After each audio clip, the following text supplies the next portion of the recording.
tight, stay tight.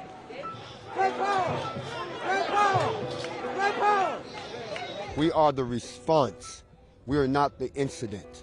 We are the response to repeated incidents. We're the response to repeated injustices. What do you want people to hear and see when they see this group? Nothing. That we're U.S. citizens exercising our constitutional rights, and the color of our skin shouldn't make any difference. As your president, I would work along with anyone. John Fitzgerald Johnson ran for president of the United States during the 2016 election with little success, but he still found a group to lead. A lot of y'all said this happening at the hands of the police. Grandmaster Jay is the leader of a group known as the NFAC. The NFAC is the name given to the coalition, and that stands for the Not Effing Around Coalition. That is a reflection of our attitude, the entire group. We're not effing around anymore with the judicial system that shortchanges us. We're not effing around anymore with the continued abuses within our community and the lack of respect for our men, women, and children.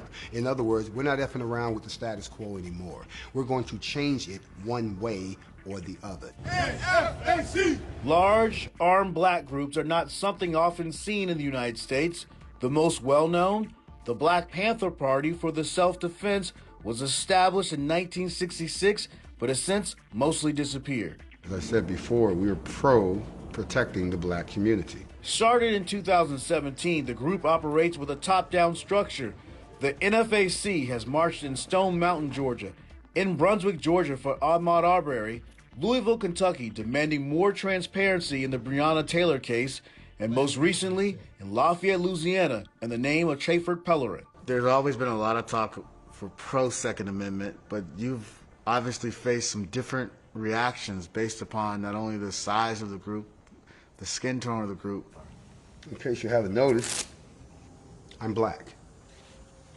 No more, no less. But first, I'm a U.S. citizen. I am someone who was born in this country under the Constitution. I should be afforded all of those rights. Nobody says anything when other demographics pick up weapons, decide to arm themselves and confront the government over anything from wearing a mask to being cooped up in the house. But when certain demographics arm themselves, all of a sudden people tend to act like the Constitution does not apply. During one event, a member fainted and their gun discharged, injuring at least 2 people. No other incidents have been reported. The Southern Poverty Law Center, which tracks armed groups, says it's aware of the NFAC, but does not yet have enough data to label the group. But Thomas Mockaitis, a professor of history at DePaul University, who writes about violent extremism and groups, believes that the NFAC already stands apart from other armed groups across the country. In one sense, it echoes the Panthers, but I think they're more heavily armed, they're more disciplined.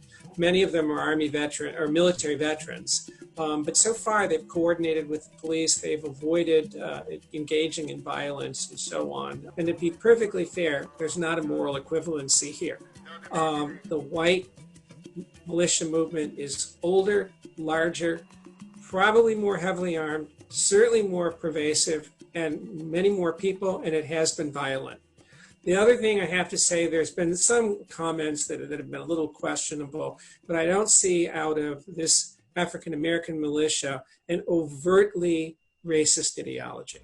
Grandmaster Jay says his group is not looking for confrontation, but in one online video from the Stone Mountain protests, a member from the NFAC challenges white armed groups to show up.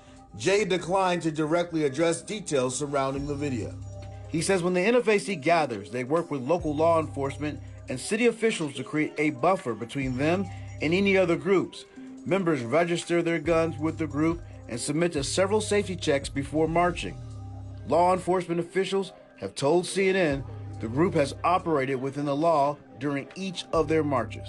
This country was built on guns. This country was built on revolution. This world was built on people revolting against when they can't get justice or the answer. Plenty is unknown about the group. They won't share their membership numbers or much about the group's inner workings. But Grandmaster Jay did tell us NFAC's age requirement dropped from 21 to 18, helping to add new members. This is an exercise in forcing us to work with us, to build something to protect us, to defend us, to educate us. If it works, we get all the credit. If it fails, we have no one to blame but ourselves. It doesn't mean that we hate anyone else. It means that we have got to learn to love ourselves to get this job done.